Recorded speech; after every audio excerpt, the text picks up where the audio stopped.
Opinion क्या है, तथ्य क्या है। अच्छा सीटेट का एग्जाम कोई कह रहा है एडमिट कार्ड आ गया, तो क्या वेबसाइट पे चेक करेंगे आ गया क्या एडमिट कार्ड। लेट्स लर्न पे चेक करेंगे कि अच्छा यहाँ तो फेक वीडियो नहीं बनेगी, कुछ तथ्यात्मक बात ही होगी, फैक्चुअल बात ही होगी, तो एक बार यहाँ देख लेते हैं, वेबसाइट पे चेक कर लेते हैं। ये क्या है, क्रिटिकल थिंकिंग की आप कोशिश कर रहे हैं, जस्ट मान नहीं ले रहे हैं कि किसी ने कहा और आपने मान लिया, अफवाह को मान लिया।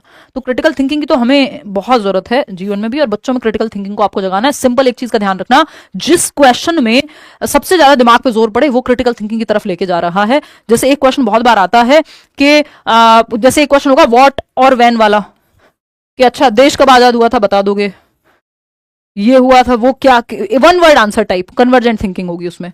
वो आपकी क्रिटिकल थिंकिंग को नहीं जगाएंगे। जहां हाउ या फिर बच्चे को सोच के कुछ लंबे आंसर की तरफ जाना पड़ रहा हो, दिमाग ज्यादा यूज हो रहा हो, वहां क्रिटिकल थिंकिंग है। एक क्वेश्चन जरूर आता है इस चीज पे, सिंपल तरीका पहचानने का, वन वर्ड आंसर नहीं होगा क्रिटिकल थिंकिंग का कभी भी, इवन कॉन्क्रीट और रिफ्लेक्टिव का भी नहीं होगा वन वर्ड। कन्वर्जेंट का वन वर्ड हो जाएगा आपका, क्लोज एंडेड कहते हैं जिसको। अब डाइवर्जेंट और कन्वर्जेंट को एक बार देख लेते हैं, बस समाप्ति की तरफ है हम।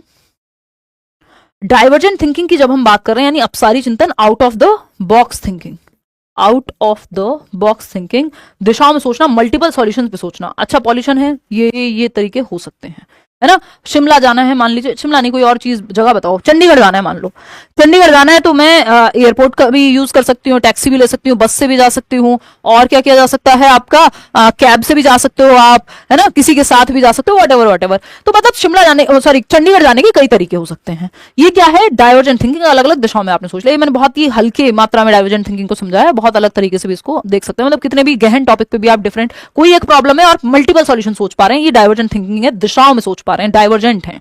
जैसे एक पॉइंट से प्रॉब्लम क्या थी, चंडीगढ़ कैसे जाना है, आपने 50 सॉल्यूशन सोचे, पॉल्यूशन है ज्यादा, कैसे कम कर सकते हैं, गवर्नमेंट ने कहा ऑड इवन लगा दो, ये कर दो वो कर दो, तो 5 सॉल्यूशन आपने सोच लिए कि भाई पब्लिक व्हीकल यूज करो, ये होगा वो होगा, तो ये समस्या सुधर जाएगी। तो ये क्या है, एक्सप्लोर पॉसिबिलिटीज। तो आप एक पॉइंट से मल्टीपल सॉल्यूशंस की तरफ जा रहे हैं, तो ये डाइवर्जेंट थिंकिंग है, क्योंकि डाइवर्ज हो रही है, बिखर रही है, अब सारी दिशाओं में है, मल्टीपल सॉल्यूशन। ओपन एंडेड है, ओपन एंडेड है, क्रिएटिविटी इससे बढ़ती है क्योंकि अलग अलग सॉल्यूशन आप सोच पाएंगे। वहीं अगर आपको मल्टीपल ऑप्शन से एक ही उत्तर पे जाना हो, जैसे आप एमसीक्यू में करते हैं, और इसमें जॉय पॉल गिलफर्ड ने कहा इंटेलिजेंस का प्रयोग होता है, क्योंकि आपने 4 ऑप्शन में से एक सही चूज किया, आपने बुद्धि का प्रयोग किया कि सही से आपने पहचाना कौन सा है क्या है, अपना दिमाग जो भी आपको पता था आज तक। वहीं आपने कोई नया ऑप्शन थोड़ी बनाया, 4 ऑप्शन थे उसमें से एक चूज कर लिया, एमसीक्यू पेपर सॉल्व करके आ गए सीटेट का, कन्वर्जेंट थिंकिंग आंसर करते समय। लेकिन डाइवर्जेंट थिंकिंग क्या है, आप ऐसे लिख रहे हैं यूपीएससी में, वहां डाइवर्जेंट थिंकिंग लगेगी, ओपन एंडेड है वो। क्लोज एंडेड क्या है, convergent thinking, fill in the blank, objective type question हो गए, वस्तुनिष्ठ जिसको हम कहते हैं, ट्रू फॉल्स हो गए, ये सब कन्वर्जेंट थिंकिंग लगाते हैं। इसमें इंटेलिजेंस लगती है, इसमें क्रिएटिविटी लगती है डाइवर्जेंट थिंकिंग में। आपको डाइवर्जेंट थिंकिंग पे जोर देना है बच्चे की, इसको बढ़ावा देना है, क्रिएटिविटी से जुड़ी हुई है डाइवर्जेंट थिंकिंग। ये मैंने आपको पिछले साल भी एग्जांपल दिया था, न्यू ईयर के आसपास शायद मैं ऐसी मॉडल टाउन में घूम रही थी, और रात को ये भैया मिले, हमने कुछ जो है इनसे खरीदा था, पता नहीं क्या लिया था, बट ये इनका क्रिएटिविटी का उदाहरण है कि इन्होंने एक देखा कि ये सारा जो सामान है इनका ये गिर जाएगा अगर ये इसको किसी तरह से सही से नहीं समेटेंगे, तो बजाय कि इन्होंने बाहर से कोई एक ट्यूब या कुछ और सोचने की, इन्होंने अपना दिमाग लगाया। और हम सब ये जुगाड़ में तो इंडिया को कहते हैं ना हम कि बढ़िया है जुगाड़, तो गांव में भी आप देखेंगे बहुत सारे लोग, इवन नॉर्मल घर में भी जुगाड़ तो हम बहुत बार इंडियंस लगाते ही रहते हैं। तो वो जुगाड़ कुछ हद तक क्रिएटिविटी ही है, बस डिग्री का अंतर हो जाएगा, ठीक। तो इन्होंने एक वो जो साइकिल का ट्यूब होता है टायर के अंदर, वो निकाल के उसको यूज कर लिया एक बैंड की तरह, जिससे इनका जो भी ये अपना सामान बेच रहे हैं वो ना गिरे। ये क्रिएटिविटी का ही उदाहरण है। उन्होंने मल्टीपल सॉल्यूशन सोचे होंगे, क्या किया जाए, है ना, और ये सॉल्यूशन आया होगा, ठीक। तो दिशाओं में सोचा है, डाइवर्जेंट थिंकिंग, क्रिएटिविटी, ठीक। नहीं तो व्यक्ति सोच ले कि नहीं एक बैंड आएगा, वो एक ही बैंड आएगा, तो बैठे रहो उसी पे। क्रिएटिविटी के तत्व हैं, एलिमेंट्स हैं, 4 एलिमेंट्स हैं, फटाफट से समझेंगे। FFOE, ये एक शॉर्ट ट्रिक बताई हुई है आपको, FFOE कह लीजिए, जैसे आपका मन करे याद रखने का। F फॉर फ्लुएंसी, यानी मल्टीपल आइडियाज आने चाहिए। अगर आइडिया ही नहीं आ रहे तो उसमें से चूज क्या करोगे। फ्लेक्सिबिलिटी, एक तरीका काम ना करे दूसरा तरीका, दूसरा काम ना करे तीसरा, तीसरा नहीं तो चौथा। जैसे सेशन तो आज होना था, जैसे हमने यहाँ पे जो ये नया स्टूडियो है, अब मुझे पता है कि यहाँ पे शोर थोड़ा रहता है, मेन वो है। तो अगर हम बात कर रहे हैं यहाँ पे, तो मैंने जो स्टूडियो था हमने देखा क्या सॉल्यूशन हो सकता है।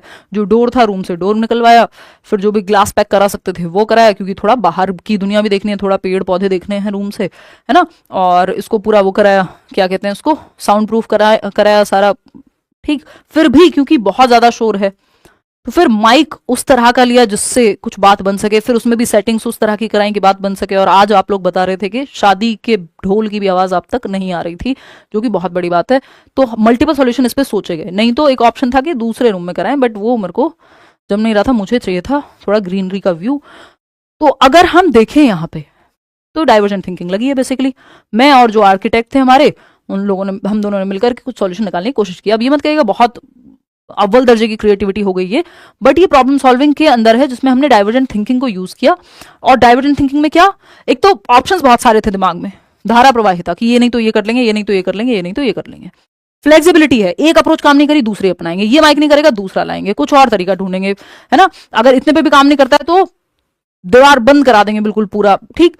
50 तरीके हैं किसी काम को करने के, तो फ्लेक्सिबिलिटी। ओरिजिनल क्या है, कुछ नया, कुछ मौलिक। लेट्स लर्न आज से 8 साल पहले क्रिएट करना, वो अपने आप में एक तरह से मौलिकता का ही उदाहरण है ना। मेरे पास कोई हिमांशी नहीं थी, मैंने किसी को इंटरनेट पे देखा नहीं था, ना उस समय कोई पढ़ाई होती थी उस तरह से, सीटेट का तो बिल्कुल ही आइडिया नहीं था, ठीक। अब स्कोर मत देखो विशाल, अगर पेपर से 3 दिन पहले बैठ के स्कोर चेक करते रहोगे तो जो सीख सकते हो और जो कॉन्फिडेंस बिल्ड कर सकते हो रिवीजन के माध्यम से, वो खो दोगे। अब 3 दिन पहले बैठ के मॉक मत लगाओ, अगर क्वेश्चन कर भी रहे हो तो इसलिए कि फीडबैक आए।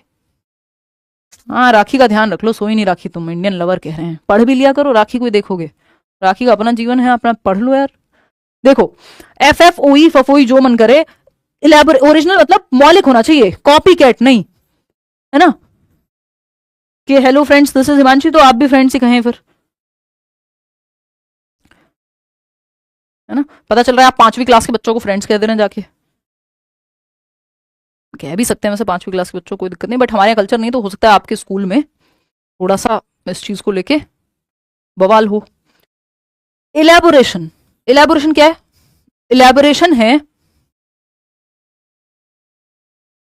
इलेबोरेशन है कि इस चीज को और एक्सपेंड किया जाए, जो आइडियाज, जो ओरिजिनल आपने थिंकिंग सोची है, इसको और डीप में समझा जाए, ठीक है ना। आगे बढ़ेंगे, तो ओरिजिनल थिंकिंग होनी चाहिए। एक टीचर अगर एक तरीके से पढ़ाता है तो जरूरी नहीं सारे टीचर वैसे ही पढ़ाएं, इवन आपके स्कूल में, इवन यूट्यूब पे या सारी दुनिया में ही मल्टीपल तरीके किसी काम को करने के हो सकते हैं। कोई कह रहा है आज हम पगला जाएंगे, दीपिका कह रही हैं, तो ये एलिमेंट्स हैं क्रिएटिविटी के, पूछे जा चुके हैं, पता होना चाहिए। अच्छा, एक और ये स्टेप्स हैं क्रिएटिविटी के जो यूज होते हैं। देखिए ब्रेनस्टॉर्मिंग भी आपकी प्रॉब्लम सॉल्विंग और क्रिएटिविटी से जुड़ी हुई है, कि आप बैठ के बच्चे जो है ग्रुप में प्रॉब्लम पे सोच रहे हैं, मल्टीपल सॉल्यूशन जो उनके दिमाग में आ रहे हैं वो बारिश कर रहे हैं आइडियाज की, और जो काम का होगा बाद में उनको संभाल लिया जाएगा, ठीक है जी। चलिए, अब PIIV 4 स्टेप मॉडल होता है कई बार क्रिएटिविटी और प्रॉब्लम सॉल्विंग में। इसमें क्या होता है, प्रेपरेशन। आपको प्रॉब्लम सॉल्विंग में हम इसको यूज करते हैं, आपके सामने एक समस्या है और आप प्रेपरेशन कर रहे हैं, जो भी आपके पास उस चीज का सॉल्यूशन है। जैसे अभी मैंने ये स्टूडियो वाली कहानी बताई, तो सारी तरफ से सोचा गया कि अच्छा ये समस्या है, अच्छा ये करना चाहते हैं हम, अच्छा कैसे करेंगे, तो प्रेपरेशन है कि जो भी डेटा उसके अराउंड है वो है हमारे पास दिमाग में। अब इंक्यूबेशन है, प्रॉब्लम है, अच्छा ये सब तो है, ठीक है, अब क्या किया जाए, क्या किया जाए, क्या किया जाए। आप कोई और काम कर रहे होंगे, अचानक से एक दिन आइडिया आया, अरे ये भी तो कर सकते हैं। ये वाला क्वेश्चन ऐसे नहीं ऐसे सॉल्व होगा, सोते सोते आया किस दिन, या कुछ खाना बना रहे तब किसी प्रॉब्लम का सॉल्यूशन आ गया अचानक से। तो पहले आपने प्रेपरेशन की थी, उस पर सोचा था, फिर ये दिमाग के अंदर चला गया और अपने आप चल रहा है, ये आपको नहीं पता, सबकॉन्शियसली चल रहा है। फिर इल्यूमिनेट होगा एक दिन आइडिया, इस सॉल्यूशन आएगा, आहा मूवमेंट जिसको हम कह देते हैं, ओ वाओ, मेंटोस, दिमाग की बत्ती जली। वेरिफिकेशन, अब आप इसको वेरीफाई करेंगे क्या ये आइडिया काम कर भी जाएगा या नहीं, तो ये है वेरिफिकेशन कि अब आप उस प्रॉब्लम के सॉल्यूशन को अप्लाई करके देखेंगे चलेगा कि नहीं। बाकी जनरल कुछ 5 स्टेप की 5 स्टेप प्रॉब्लम सॉल्विंग होती है समस्या समाधान के। जैसे प्रॉब्लम को डिफाइन करना, सबसे पहले कि समस्या है अगर, तो उसको डिफाइन कैसे करेंगे, ठीक है। फिर आइडिएटिंग अ सॉल्यूशन, अब उसके सॉल्यूशन पे सोचना, जब डिफाइन कर लिया कि यही प्रॉब्लम है, उसको पहले तो प्रॉब्लम को अच्छे से समझना, ये अच्छा शोर आता है तो कैसे सॉल्व करेंगे, अच्छा हम क्यों करना चाहते हैं ये काम। फिर सॉल्यूशन पे आइडिएट करना, आइडियाज सोचना। Committing to a course of action, एक तरीका चूज कर लिया, अब उस तरीके को कमिट करना कि ये वाला तरीका 5 सॉल्यूशंस में से एक तरीका अपनाएंगे। अब इस एक तरीका जो सेलेक्ट किया था उसको इंप्लीमेंट करके देखना, और फाइनली वेरीफाई करना कि ये तरीका काम कर रहा है या नहीं। ये सिंपल स्टेप्स हैं, बहुत सारे लोगों ने प्रॉब्लम सॉल्विंग के बहुत सारे मेथड्स दिए हैं, बट ये जनरल है कि आइडेंटिफाई करेंगे, फिर सॉल्यूशन पे बात करेंगे। अच्छा, मेमोरी वैसे आपका अलग से नहीं आता है चैप्टर, बस ये 2-3 बातें आ जाती हैं। जैसे चंकिंग है, चंकिंग है टुकड़ों में तोड़ लिया आपने किसी एक चीज को याद रखने के लिए। जैसे इंफॉर्मेशन है, नंबर याद करना है आपको किसी का, तो 959916 1025। ये क्या किया, 4